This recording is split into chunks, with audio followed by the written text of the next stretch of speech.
한 번은 제 아내가 망포농협 태안 지점에서 태안농협 망포 지점인가요? 태안농협 망포 지점 현금 인출기에서 10만 원을 인출했습니다. 따라라라라라라라락 돈이 나오는 사이에 다른 거 신경 쓰고 이렇게 하다가 그냥 나왔습니다. 다음 날 오전에 가만히 생각을 해보니까 현금 10만 원 따라라라라라락 인출시킨 건 기억이 나는데 그 다음 기억이 안 나고 돈이 없어요. 가만히 보니까 그 순간 다른 거 하느냐고 깜빡하고 그 현금을 인출한 상태로 그대로 놓고 나온 겁니다. 그 앞불사 싶어서 그 농협에 전화해가지고 어제 몇 시에 현금을 인출하고 그냥 놓고 나왔는데 이거 어떻게 방법이 없습니까? 했더니 그 농협 직원이 찾을 수 있습니다. 잠깐만 기다리시면 제가 전화를 드리겠습니다 하고 끊더랍니다. 24시간 CCTV가 거기를 다 녹화하고 있기 때문에 그 시간대 쫙 다시 돌려보니까 거기에 누가 그 돈을 가져갔는지 그게 쫙 찍혀 있고 거기 통장에 그 모든 기록들이 쭉 나와 있기 때문에 그 가져간 사람을 그대로 특정할 수 있고 그 사람한테 전화를 걸었는데 그 사람이 직장 생활을 하는지 전화를 받지 않아서 그분에게 문자를 남겨놨으니까 조금만 기다리시면 조치가 되겠습니다 라고 하는 전화가 다시 왔어요. 그 은행 직원이 그분에게 아마 이런 문자를 집어넣었다는 얘기죠. 고객님께서 어제 태안농협 망포지점 몇 번 현금 인출기에 있던 10만 원을 가져가셨는데 돌려주시기 바랍니다. 그렇게 하지 않으신다면 그 증거가 CCTV에 녹화되어 있으므로 절도죄로 경찰에 출두하시게 됩니다. 다행히 그 돈의 주인께서 절도죄 처벌은 원하지 않으신다고 합니다. 그냥 조용히 되돌려 주시는 것으로 마무리해 주시기 바랍니다. 그 10만 원을 가져간 사람은 땡 잡았다라고 생각을 하고 가져갔는지는 모르겠는데 그게 고스란히 CCTV에 녹화되어 있으니까 이게 얼굴 뜨겁죠. 이게 안 가져갔다고 할 수도 없고 그래서 그냥 부끄럽지만 그 돈을 되돌려 줄 수밖에 없는 그러한 상황이 되었다라고 하는 거죠. 여러분 언제인가 세간을 떠들썩하게 했던 제주지검장의 사건도 마찬가지죠. 그 음란한 행위를 하다가 그게 CCTV에 딱 찍혀서 그가 그 검사장이라고 하는 높은 지위에 있었음에도 불구하고 빼도 박도 못하는 그래서 아주 부끄러움과 망신을 당했던 그러한 일들이 있는데요. 여러분 기억하셔야 될 것은 이 세상의 모든 것들은 저 하늘에 있는 것들의 모형, 그림자라고 말씀하고 있습니다. 우리의 모든 삶이 하늘나라 CCTV에 그대로 다 녹화되고 있다는 것을 아셔야 되고 또한 하나님께서 매 순간순간 우리의 삶의 현장에 함께 하셔서 우리들의 모든 것들을 바라보고 계신다라는 것을 망각하시면 안 됩니다. 시편 33편 13, 15절에 이렇게 돼 있어요. 여호와께서 하늘에서 굽어보사 모든 인생을 살피시며 곧 그가 거하시는 곳에서 세상의 모든 거민들을 굽어 살피시는도다. 그는 그들 모두의 마음을 지으시며 그들이 하는 일을 굽어 살피시는 이로다. 그러니까 하나님이 모든 것들을 다 바라보고 계신다는 거죠.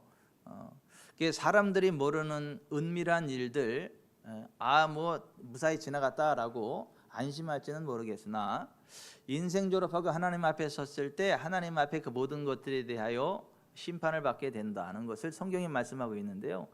전도서 12장 14절에 하나님은 모든 행위와 모든 은밀한 일을 선악간에 심판하시리라. 하나님 앞에 드러나지 않는 일들이 하나도 없고 하나님의 심판대에서 벗어나는 일이 하나도 없다라고 하는 것을 성경이 말씀하고 있고 여러분 하나님 불꽃 같은 눈으로 늘 우리를 살피시는 걸 아시기를 바랍니다. 지금 이 순간에도 우리와 함께 하시고 우리를 살피신다는 것을 믿으시길 바랍니다. 믿든 안 믿든 사실인데 어쨌거나 하나님이 우리를 지금 보시고 계신다라고 하는 것입니다. 하나님은 다른 사람들이 모르게 우리가 선행을 하는 것도 다 보세요. 아무도 모르게 다른 불쌍한 사람들을 도와주는 것도 하나님은 보세요. 그리고 거기에 대해서 상급으로 갚아주세요. 예수님이 오늘 본문 마태복음 6장 1절에서 4절에 이렇게 말씀하셨죠. 사람에게 보이려고 그들 앞에서 너희 의를 행하지 않도록 주의하라. 그리하지 아니하면 하늘에 계신 너희 아버지께 상을 받지 못하느니라. 그러므로 구제할 때에 외식하는 자가 사람에게 영광을 받으려고 회당과 거리에서 하는 것 같이 너희 앞에 나팔을 불지 말라. 진실로 너희에게 이르노니 그들은 자기 상을 이미 받았느니라. 너는 구제할 때에 오른손이 하는 것을 왼손이 모르게 하여 내 구제함을 은밀하게 하라. 은밀한 중에 보시는 너희 아버지께서 갚으시리라. 우리의 선한 행동 하나하나를 세상 사람들은 모를지 모르겠지만은 하나님은 하나도 놓치지 않고 다 보고 계신다는 거예요. 그리고 좋은 것으로 갚아주신다라고 하는 것입니다. 뿐만 아니라 하나님은 우리의 기도하는 것도요 다 보세요. 우리가 무엇을 기도하는지, 어떻게 기도하는지, 어디에서 기도하는지 그 모든 것들을 다 보시고 계십니다. 마태복음 6장 6절 17, 18절에 이렇게 돼 있죠. 너는 기도할 때 내 골방에 들어가 문을 닫고 은밀한 중에 계신 네 아버지께 기도하라. 은밀한 중에 보시는 네 아버지께서 갚으시리라. 너는 금식할 때에 머리에 기름을 바르고 얼굴을 씻으라. 이는 금식하는 자로 사람에게 보이지 않고 오직 은밀한 중에 계신 네 아버지께 보이게 하려 함이라. 은밀한 중에 보시는 네 아버지께서 갚으시리라. 그러니까 우리가 하나님 앞에 어떠한 모습으로 기도를 하는지, 어디에서 기도를 하는지, 금식하면서 기도하는지, 먹을 것 다 먹으면서 기도하는지, 절식하면서 기도하는지, 뭐 논두렁을 걸어가면서 기도를 하는지, 설거지를 하면서 기도하는지, 운전을 하면서 기도하는지, 이 모든 것들을 하나님은 다 보시고 믿음으로 드리는 기도를 하나님은 들으시고 응답해 주신다라고 하는 것입니다. 여러분, 하나님의 눈 밖에 벗어나는 것이 하나도 없다는 걸 아시기 바랍니다. 그리고 하나님은 그 모든 선행에 대해서 현세에서 여러 배를 갚아주시고 내세에서 영생으로 갚아주시는 것을 아셔야 돼요. 그래서 우리가 정말 하나님이 주시는 복된 인생이 되려면 사람들 보이지 않게 하나님만 아시도록 선한 행위를 하는 게 너무 중요하다라고 하는 것입니다. 막 나팔을 불고 나서 사람들 앞에 내가 이러한 선한 일을 합니다. 그러니까 나를 좀 알아주셔야 됩니다. 그리고 나팔을 불면서 사람들 앞에서 선행을 하면 그냥 사람들 앞에 칭찬받고 인정받는 그걸로 끝나고 하나님은 거기에 대해서 상으로 갚아주실 것이 없다는 거예요. 하지만 사람들이 모르게 선행을 하면 하나님이 그걸 기쁘게 받으시고 최고의 것으로 보상해 주신다는 거예요. 현세에서, 내세에서도 영생으로 갚아주신다라고 하는 거예요. 아멘. 여러분, 가끔 이런 간증을 듣습니다. 목사님, 제가 하나님께 이렇게 기도했는데요, 이거 누가 보냈는지도 몰라요. 어디서 왔는지도 몰라요. 이게 나한테 와 있어요. 우리가 가끔 하나님께 기도하다 보면, 또 걸어가다 보면 하나님이 사인하실 때 있죠. 말씀 주실 때 있죠. 누구한테 얼마 주어라, 누구한테 뭐 갖다 주어라, 누구한테 이런 말 해줘라, 이렇게 하실 때가 있죠. 그럴 때 그대로 순종해가지고 이렇게 전달해주면 하나님이 그것을 보시고 영광을 받으십니다. 전화했을 때 목사님, 제가 지금 하나님께 그 문제에 대해서 알려달라고 기도를 했는데 하나님이 목사님을 통해서 말씀하시네요. 하나님이 어떤 것을 하실 때 우리에게 사인을 하세요. 누구한테 얼마 갖다 줘, 누구한테 뭐 갖다 줘, 누구한테 무슨 말 해줘, 누구한테 가서 어깨 좀 두드리며 잘하고 있다라고 격려를 해줘. 그렇게 하실 때 조용히 순종하시기 바랍니다. 누가 알아주든 안 알아주든 하나님 말씀하신 대로 순종하시길 바랍니다. 그리고 구제하고 베풀 때 사람들 앞에 나팔 불지 마세요. 하나님 앞에 조용히 하세요. 하나님이 보시고 갚아주십니다. 또 하나, 하나님은 우리가 선행하는 것만 보시는 게 아니라 악행하는 것도 보세요. 우리가 범죄하는 것도 다 보시고 우리의 범죄 행위에 대해서 무섭게 징계하시는 분이십니다. 많은 사람들이 하나님이 우리를 보고 있다는 이것을 망각하고 함부로 행동할 때가 있어요. 여러분, 하나님 마음에 앞했던 이스라엘의 성군 다윗도 마찬가지입니다. 그가 철저히 하나님 믿고 의지했을 때 하나님의 은혜로 큰 부흥을 이루었죠. 이스라엘이 왕이 되고 주변 나라를 다 평정하는 위대한 왕이 되었죠. 왕궁도 멋있게 지었죠. 어느 날 부하들을 전쟁터에 내보내고 혼자 왕궁 일을 거닐다가 이웃집에서 목욕하는 여인의 그 모습을 보고 음란한 마음이 들어서 그 여인을 왕궁으로 데려다가 간통을 했죠. 왕이니까 마음대로 해도 된다고 생각하는지 모르겠지만은 다른 사람들을 속였고 그 우리아의 남편을, 그 밧세바의 남편 우리아를 속였다라고 생각을 했는지는 모르겠지만은 하나님까지 속일 수는 없는 거예요. 하나님이 그걸 보셨죠. 그래서 하나님이 그 사건 이후에 다윗에게 칼이 내 집에서 영원히 떠나지 아니하리라는 징계를 받았어요. 그러니까 우리가 하나님 앞에 우리의 범죄함이 그대로 드러난다는 걸 아시고 범죄하는 거 두려워하셔야 돼요. 사람들이 몰라도 하나님은 아신다는 거기 때문에 하나님은 거기에 대해서 현세와 내세에서 무섭게 징계하신다는 사실을 아시고 사람들이 보든 안 보든 하나님이 우리를 보시기 때문에 우리는 늘 거룩해야 돼요. 우리는 정결해야 됩니다. 여러분 열왕기하 5장에 보면 엘리사 선지자와 아람의 나병에 걸린 아람 장군의 이야기가 나옵니다. 아람 나라에 그 나아만이 있었는데 나병이 걸렸어요. 불치병이죠. 근데 그 얘기를 듣자 하니까 이스라엘에 엘리사라는 선지자가 있고 그 엘리사 선지자에게 가면 못 고치는 병이 없다. 하나님이 그를 통해 다 고치신다. 이런 얘기를 들어서 그가 그 아람 나라에서 은 10달란트와 금 6,000개 그리고 의복 10벌을 가지고 엄청난 돈이죠. 그걸 가지고 이스라엘의 엘리사를 찾아갑니다. 엘리사를 찾아갔더니 엘리사가 요단강에 몸을 7번 씻으라 하고 이야기해. 쳐다보지도 않고. 근데 요단강 물이 더러우니까 기분 나빠가지고 나를 무시하나 그러고 가려고 했지만 그 부하들이 이야기하기를 아니 장군님 아니 그 나병이 낫는다는데 그보다 더한 일도 하지 나병만 낫는다면 그 물 좀 더러운 게 뭔 대수라고 그 낫는다는데 하는 게 맞지 않습니까? 그 말을 들으니까 맞아요. 자존심을 내려놓고 요단강 물에서 7번 들어왔다 나왔다니까 그 나병이 다 떠나가고 몸이 어린아이 살처럼 깨끗해졌습니다. 그게 너무나 고맙고 감사해가지고 그가 가지고 온 은 10달란트와 금 6,000개 의복 10개를 의복 10벌을 엘리사 선지자한테 줬더니 엘리사 선지자가 받지 않습니다. 내가 섬기는 여호와께서 살아계심을 두고 맹세하노니 내가 그 앞에서 받지 아니하리라. 하나님이 받지 말라 그런 거예요. 왜 받지 말라 그랬냐 하면 그 엄청난 돈을 받으면 이 나아만은 이렇게 생각을 해요. 엘리사가 고쳐줬다라고 착각을 해요. 하나님이 아니라 엘리사 고쳤다라고 착각을 하고 또 그 하나님의 은혜를 자기 돈으로 샀다라고 착각을 해요.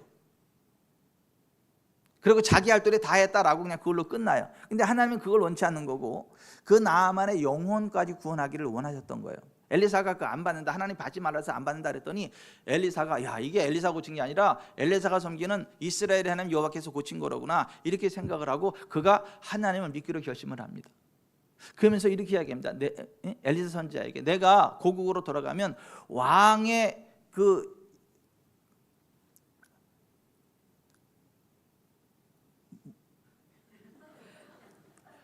왕의 시위대장으로 왕이 항상 있을 때 수행을 해야 되고 왕이 림몬의 그 신당에 들어가서 절을 할 때에도 내가 옆에 들어가서 시중을 들어야 하기 때문에 어쩔 수 없이 내가 림몬의 신전에 들어가기는 하겠지만은 그러나 나는 이날 이후로 이스라엘의 하나님 여호와만을 섬길 겁니다.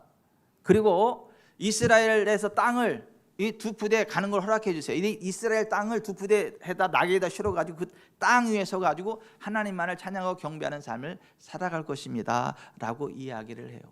근데 옆에서 그 모습을 누가 봤냐면 엘리사 선지자의 몸종 게하시가 봤어요. 게하시가 그걸 딱 봤는데 너무 아까운 거예요. 저 엄청난 돈을 그냥 보낸다는 게 너무 아까워요. 그러니까 침을 꿀꺽 삼키고 있다가 그 나아만 장군이 이제 이스라엘에서 아람으로 넘어가는 국경 지대에 이를 때쯤에 잽싸게 뛰어가가지고 뭐 이렇게 거짓말을 합니다. 우리 주인께서 나를 보내시며 말씀하시기를 지금 선지자의 제자 중에 두 청년이 에브라임 산지에서부터 내게로 왔으니 청하건대 당신은 그들에게 은 1달란트와 옷 2벌을 주라 하시더이다. 이런 거짓말을 했어요.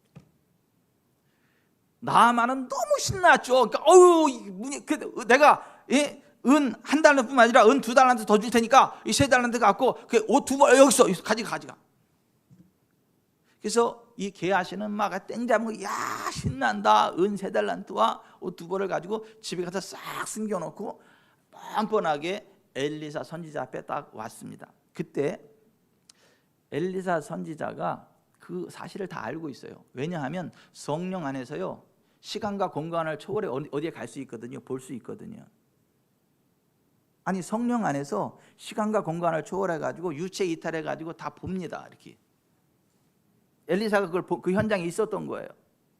그래서 게하시한테 회개할 기회를 주려고 게하시한테 이렇게 물어봅니다.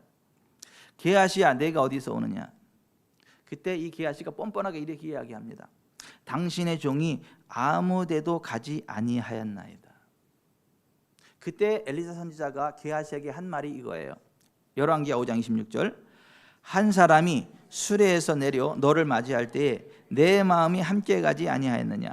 지금이 어찌 은을 받으며 옷을 받으며 감람원이나 포도원이나 양이나 소나 남종이나 여종을 받을 때이냐? 그러므로 나만의 나병이 내게 들어 내 자손에게 미쳐 영원토록 이르리라. 게하시가 이 말을 듣고 엘리사 앞에서 물러 나오자마자 나병이 발하여 눈같이 되었더라고 했습니다. 여러분, 하나님이요, 우리의 모든 것을 보신다는 걸 망각하지 마시기 바랍니다.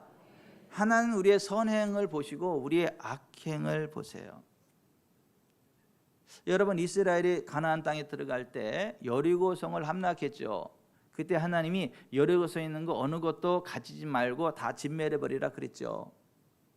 그때 아간이 그 신할산 외투 한 벌과 은 200세겔과 500세겔 무게의 금덩이가 너무 탐이 나가지고 그거를 싹 훔쳐다가 자기 장막에 숨겨놨습니다. 아무도 보지 못했습니다. 그런데 하나님의 눈까지 속일 수는 없죠. 그 사건 이후에 아이성 전투에서 이스라엘이 패배합니다. 그 원인을 하나님께 여쭈었더니 아간이 신할산 외투 한 벌과 은 200세겔과 50세겔의 무게의 금덩어리를 숨겼다라는 것을 알게 하시죠. 그래서 그거 다 반납하고 아간과 그의 가족과 그의 재산과 짐승까지 그 아골 골짜기 그대로 놓고 돌로 다 쳐 죽이고 돌무더기 가운데 있고 그 영혼이 지옥에 떨어지는 영원한 저주를 맛보았죠. 여러분, 우리가 하나님께서 우리의 모든 것들을 보신다는 사실을 아시고 하나님을 두려워하시기 바랍니다. 죄를 멀리하시기 바랍니다. 양심을 속이지 않기를 바랍니다. 여러분, 요셉이 형들에게 팔려서 애굽의 시위대장 보디발의 집에 노예로 팔려갔죠. 그가 성실하게 열심히 일하다 보니까 노예였지만 건강하게 준수하게 쭉쭉 자라나는 거죠. 근데 보디발의 아내가 딱 보니까 보디발이 너무 준수해요. 너무 멋있고 성실하고 괜찮아요. 그래서 흑심을 품었어요. 그래서 지나친 친절을 베풀고 잘해주면서 어느 날 그 요셉한테 껌뻑껌뻑 하더니 나하고 같이 잠자자 그래요. 요셉이 그때에 그 보디발의 아내에게 이렇게 이야기합니다. 창세기 39장 9절. 이 집에는 나보다 큰 이가 없으며 주인이 아무것도 내게 금하지 아니하였어도 금한 것은 당신뿐이니 당신은 그의 아내임이라. 그런즉 내가 어찌 이 큰 악을 행하여 하나님께 죄를 지으리까? 하나님이 그 모든 것들을 보고 계시기 때문에 안 된다는 거예요. 이거 하나님 보시기에 죄이기 때문에 안 된다는 거예요. 근데 그 보디발의 아내가 포기하지 않고 그날부터 매일매일 요셉한테 와가지고 같이 잠자자 그래요. 그러니까 요셉이 이리저리 피해 다닙니다. 근데 피해 다니는 것도 한계가 있어요. 어느 날 그 집, 그 대궐 같은 그 집에 사람들을 다 밖에 일 보내고 보디발의 아내하고 요셉하고 둘만 있게 만들고 그 보디발의 아내가 요셉의 옷을 잡고 늘어지는 거예요. 같이 자자고. 근데 이거 얼마나 지독하게 잡고 하는지 이게 뿌리쳐도 안 돼요. 그러니까 할 수 없이 옷을 그냥 벗어놓고 밖으로 나왔어요. 이 보디발의 아내가 너무 자존심이 상했죠. 그래서 그 죄를 다 요셉한테 뒤집어 씌웠죠. 요셉이 자기를 범하려고 그랬다고 파렴치범으로 몰았죠. 요셉이 그것 때문에 감옥에 갇히게 됐죠. 근데 그 감옥에서 바로의 술 맡은 관원장을 만났고 그의 꿈을 해몽해 주게 되고 그게 계기가 돼가지고 2년 후에 요셉이 바로 앞에 나가게 되고 애굽의 총리 대신이 되어지는 놀라운 복을 맛보게 되죠. 여러분, 요셉처럼 하나님을 두려워하고 하나님 앞에 성결하게 살아가시길 바랍니다. 하나님께서 그런 사람과 함께 하시고, 내가 지나치게 선함으로 어려움을 당하면 하나님이 거기에서 몇 배로 더 복된 것으로 갚아주는 걸 믿으시기를 바랍니다. 우리가 하나님 앞에 범죄하면 징계를 받습니다. 심판을 받습니다. 삶이 형통하지 못합니다. 그러나 실수했을지라도 그 죄를 회개하고 죄를 버리고 다시 하나님께로 나아가면 하나님이 불쌍히 여기시고 긍휼히 여기시고 다시 한번 기회를 주는 걸 믿으시기를 바랍니다. 잠언 28장 13절에 자기의 죄를 숨기는 자는 형통하지 못하나 죄를 자박하고 버리는 자는 불쌍히 여김을 받으리라. 여러분, 혹시 지금까지 실수했을지라도 회개하고 돌이키시길 바랍니다. 그 죄를 떠나시기 바랍니다. 하나님 보시기에 합당한 삶의 자리로 나아가시길 바랍니다. 그러면 하나님이 다시 한번 기회를 주세요. 지금까지 범죄한 걸로 인하여 깎여진 그 축복은 할 수 없고 앞으로 있는 것들만큼이라도 놓치지 않고 다 받도록 하는 걸 아시기를 바랍니다. 그러나 여러분, 끝까지 뻔뻔하게 죄 짓는 삶을 살아가고 겉으로만 거룩한 척하면요, 주님이 싫어하세요.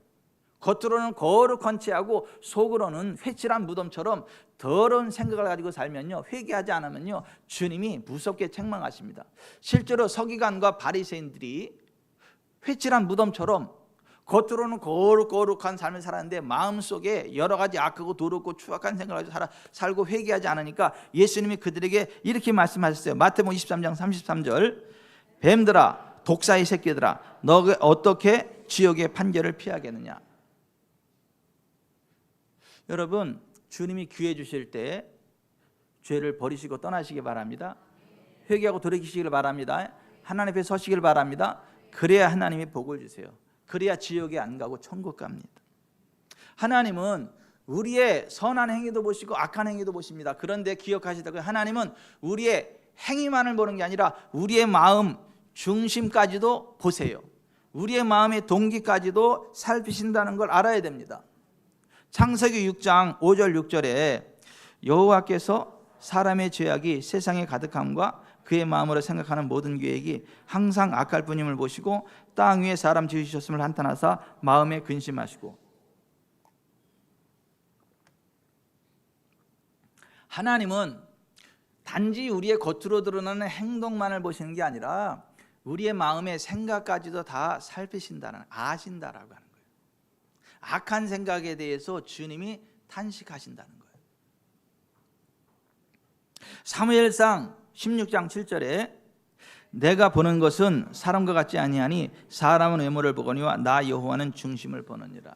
여러분, 우리의 마음 중심을 살피시는 하나님 아시기를 바랍니다. 믿으시기를 바랍니다. 우리의 마음 자세를 바르게 하셔야 돼요. 예수님 이렇게 말씀하셨어요. 마태복음 5장 21절, 옛사람에게 말한 바 살인하지 말라, 누구든지 살인하면 심판을 받게 되리라 하였다는 것을 너희가 들었으나 나는 너희에게 이르노니 형제에게 노하는 자마다 심판을 받게 되고 형제를 대하여 나가라 하는 자는 공회에 잡혀가게 되고 미르는 놈이라 하는 자는 지옥불에 들어가게 되리라. 27절, 또 간음하지 말라 하였다는 것을 너희가 들었으나 나는 너희에게 이르노니 음욕을 품고 여자를 보는 자마다 마음에 이미 간음하였느니라. 하나님은 우리 마음에 어떠한 악한 생각을 가지고 있는지도 보신다는 거예요. 가끔 악한 생각이 떠오를 때는요, 나는 하나님의 자녀고 천국 시민이고 성령의 사람이기 때문에 이 악한 생각을 거부하노라. 예수의 이름으로 악한 생각이 깨어져 나갈지어다. 이 악한 생각을 끊어버리노니 떠나갈지어다 하고 끊어내시길 바랍니다. 악한 생각이 떠오르는 것까지 내 소관은 아니에요. 그런데 떠오르는데 그거를 품고 생각을 하면 그건 내 소가 아니야. 이거를 끊어낼 건지 품을 건지를 내가 결정하는 거예요. 악한 생각이 떠오르는 것까지는 어쩔 수 없으나 그것을 끊어내시길 바랍니다. 그래야 하나님이 기뻐하세요. 악한 생각을 품으면 악한 죄를 범하는 자리에 나갈 수밖에 없고, 악한 생각을 품는 그 자체가 악한 행동을 하는 것과 똑같은 죄로 하나님 보신다. 또 하나님 앞에 우리가 헌신할 때, 헌물할 때 어떠한 마음으로 헌신하는지, 어떠한 마음으로 헌물하는지 그것까지도 주님은 살피신다는 거예요.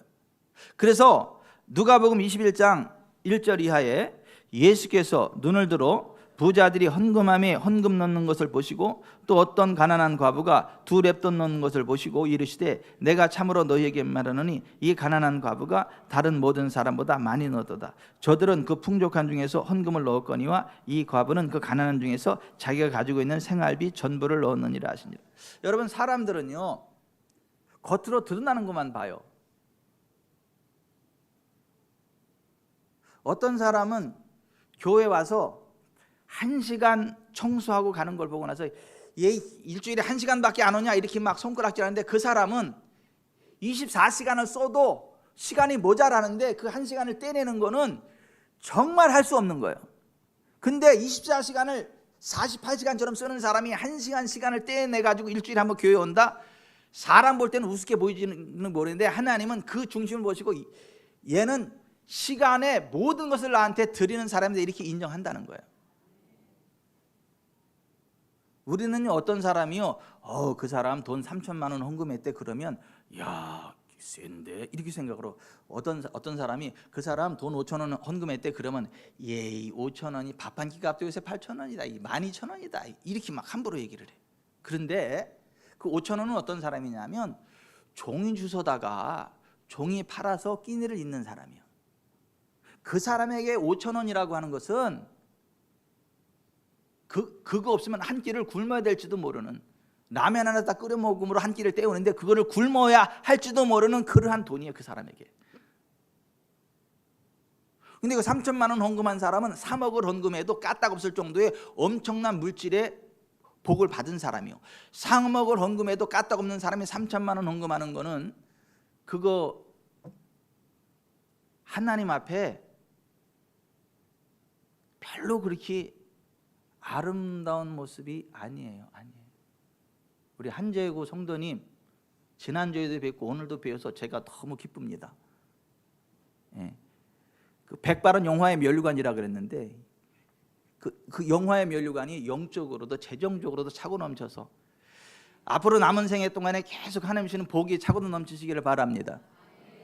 3억을 헌금해도 까딱 없을 정도의 재력이 부어지시기를 주 예수 그리스도의 이름으로 축원해 드립니다. 제가 한재구 성도님께 여쭙게요.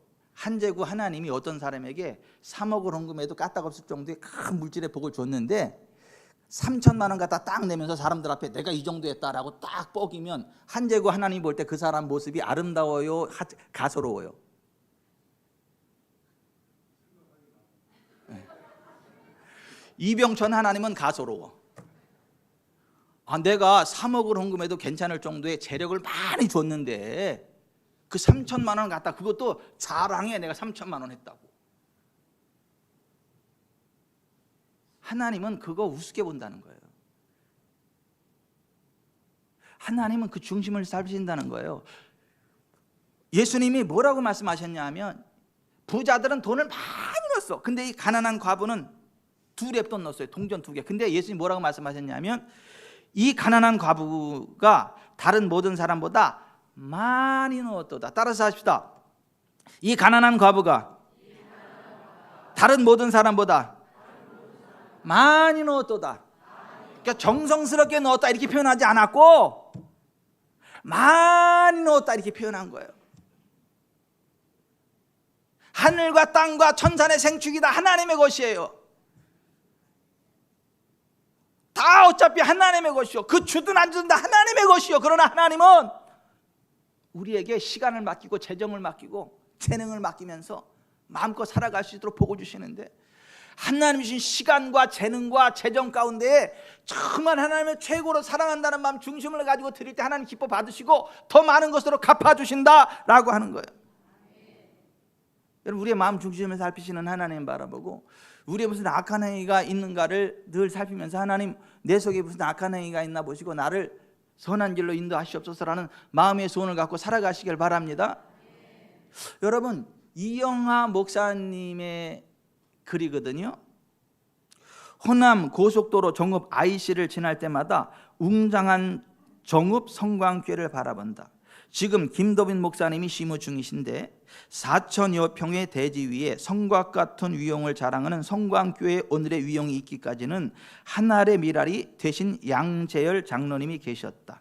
양재열 장로님은 젊은 집사 시절에 괴로운 질병으로 오랫동안 고통을 받아 하나님께 소원 기도를 드렸다. 하나님의 영광을 위하여 차라리 생명을 거두시든지 치료해 주시든지 하나님의 뜻에 순종하겠습니다. 만약 나의 질병을 치료해 주신다면 일생을 주님을 위해 일하겠습니다. 집사님은 치유의 응답을 받고 집으로 돌아오는 길에 목사님을 만났다. 집사님, 은혜 많이 받으셨습니까? 교회를 건축해야겠습니다. 양 집사님은 목사님의 음성을 하나님의 음성으로 듣고 초가 3간을 팔아서 헌금을 하였다. 3남 2녀의 7 식구가 남의 집 외양간 방을 얻어서 새방살이를 시작하였다. 동네 사람들은 양 집사님을 수없이 비방하였다. 어느 날 중학교에 다니는 큰아들이 군수실에 신문을 넣어주고 나오는데, 얘야, 너의 아버님은 무엇을 하시느냐면서 군수님이 가정사정을 자세히 물으셨다. 그리고 내일 아버지를 군수실로 오라고 하셨다. 그 당시는 6.25 직후인지라 집이 없고 어려운 가정에 한 군에 몇 채씩 국가에서 집을 지어주고 있었다. 양 집사님은 초가 3간을 하나님께 바치시고 새 집은 하나님이 지어주셨다. 그 후 양 집사님은 하나님의 축복으로 장로 장립을 받으셨고 단독으로 600평의 대지를 준비하여 2층 석조 예배당을 하나님께 봉헌하였다. 장로님은 그 이후 서울로 진출하셔서 세안회사를 설립하셨고 1968년 김의환 목사님을 모시고 세안교회를 개척하셨다. 필자가 세안교회를 도우면서 도남동 양재열 장로님의 댁에 초청을 받은 적이 있었다. 마당에는 풀장이 있는 2층 양옥집으로 집안에 있는 큰 예배실이 인상적이었다. 3남 2녀의 다복한 가정을 이루시어 하나님의 은혜와 축복 속에서 노년을 미국에서 보내시다가 하나님의 부름을 받으셨다. 하나님은 우리의 마음 중심을 살피신다는 거예요. 우리의 행동을 살피신다는 거예요. 그리고 현세와 내세에서 갚아주신다는 거예요. 여러분 기억하세요. 하나님은요, 우리에게 상을 주시되 현세에서 여러 배로, 내세에서 영생으로 주십니다. 내세에서만 영생으로 주시는 게 아니라 현세에서 여러 배, 100배를 주시고 내세에서 영생으로 주세요. 동전 하나에 앞면과 뒷면, 양면이 있고 그 자체로 하나인 것처럼 하나님의 상은 현세와 내세로 함께 임하지, 현세에선 임하지 않는데 내세에서만 임하지 않는다라는 사기꾼의 말에 쏙지 마세요.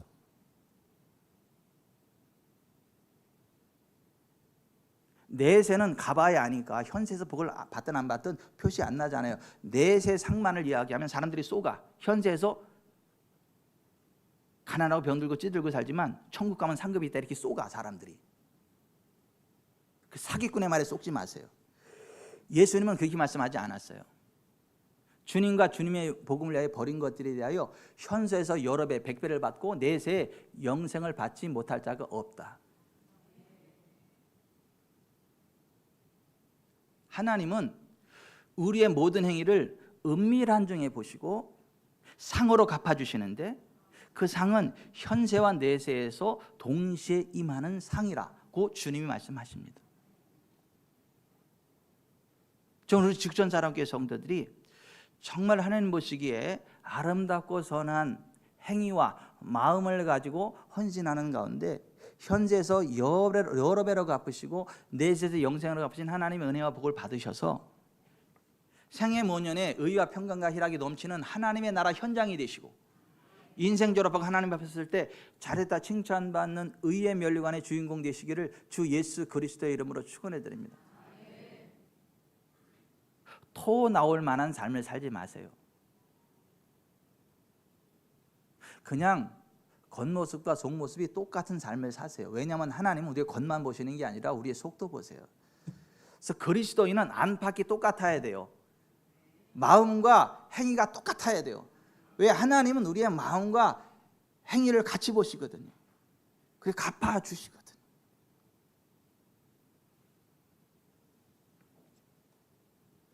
그래서 다윗은 이러한 기도를 했어요. 시편 139편 23, 24절에 하나님이여 나를 살피사 내 마음을 아시며 나를 시험하사 내 뜻을 아옵소서. 내게 무슨 악한 행위가 있나 보시고 나를 영원한 길로 인도하소서. 이렇게 기도하며 살았던 다윗이 나이마나 늙도록 부하고 존귀를 누리다가 하나님 나라 천국에 가는 복을 받은 거예요. 오늘 저와 여러분의 기도가 이 기도이기를 바랍니다.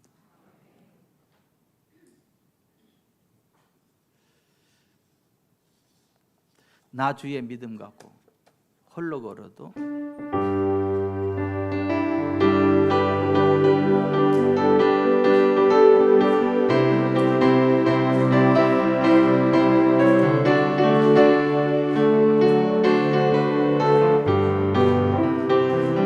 나 주의 믿음 갖고 홀로 걸어도 나 주의 믿음 갖고 노래 부르네 높은 물을 몰아치고 하늘 덮어도 나 주의 믿음 갖고 실망치 않네. 주는 내 친구 진실한 친구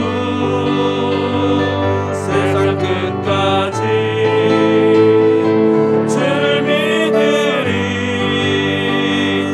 높은 물을 몰아치고 하늘 덮어도 나 주의 믿음 갖고 실망치 않네. 내 주는 선한 목자 나를 인도해 사망의 골짜기로 다닐지라도 주님께서 나의 길을 인도하시니 나 주를 따라가리 언제까지나. 주는 내 목자 선하신 목자 어디 가든지 함께 하시네. 주님께서 나의 길을 인도하시니 나 주를 따라가리 언제까지나. 가슴에 손을 얹읍시다. 하나님이 불꽃 같은 눈으로 늘 우리를 살피신다는 걸 기억하십시오. 하나님은 우리의 기도를 다 들으세요. 하나님은 우리의 선행을 다 보십니다. 그리고 현세와 내세의 여러 배, 100배, 내세 영생으로 갚아주십니다. 그러나 선한 행위와 선한 중심만을 살피시는 게 아니라 우리의 악한 행위와 악한 중심도 살피시고 거기에 대해서 책임을 물으신다는 걸 아셔야 됩니다. 죄를 두려워해야 됩니다. 정말 하나님 보시기에 합당한 삶을 살아가셔야 됩니다. 그래야 현세에서 여러 배, 내세에서 영생을 받으십니다. 그리고 지옥에 떨어지지 않고 천국에 갑니다. 뱀들아 독사의 새끼들아 너희가 그리하고도 지옥의 판결을 피하겠느냐. 예수님의 준엄하신 그 말씀을 기억하셔야 됩니다. 현세의 여러 배와 내세의 영생을 받든가 현세에 하나님의 진급을 받고 영원한 지옥에 떨어지든가 둘 중에 하나라는 거예요. 그 중간은 없다는 거예요. 하나님 모든 것을 살피시는 하나님 앞에서 거룩하고 정결하게 살아감으로 복을 받고 천국에 갈지언정 하나님 보시기에 악한 행위 악한 마음을 갖고 살아감으로 하나님께 징계를 받고 지옥에 떨어지지 않는 인생 되기를 원합니다. 도와주시옵소서. 기도하겠습니다.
좋으신 하나님, 우리의 모든 행위와 우리의 모든 마음의 중심, 우리의 헌신과 헌물 정확히 보시고 선한 것에 대해서도 악한 것에 대해서도 현세에서 여러 배, 100배, 내세 영생으로 갚으시고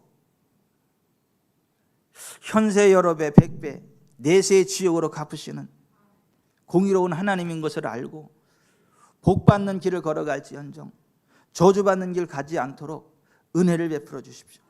불꽃 같은 우리를 살피시는 하나님을 기억하고 선한 길을 걸어갈지언정 악한 길을 걷지 않도록 긍휼을 베풀어 주십시오. 우리 직전사랑교회 성도들이 불꽃 같은 하나님의 면전에서 하나님 기뻐하실 만한 길을 걸어감으로 현세에서 여러 배 100배를 받고 내세 영생을 받는 복된 반열에만 서게 해 주십시오. 그와 같은 은혜 베풀어 주실 존귀하신 하나님 여호와를 믿고 의지합니다. 우리 주님 예수 그리스도의 이름으로 기도하옵나이다. 아멘.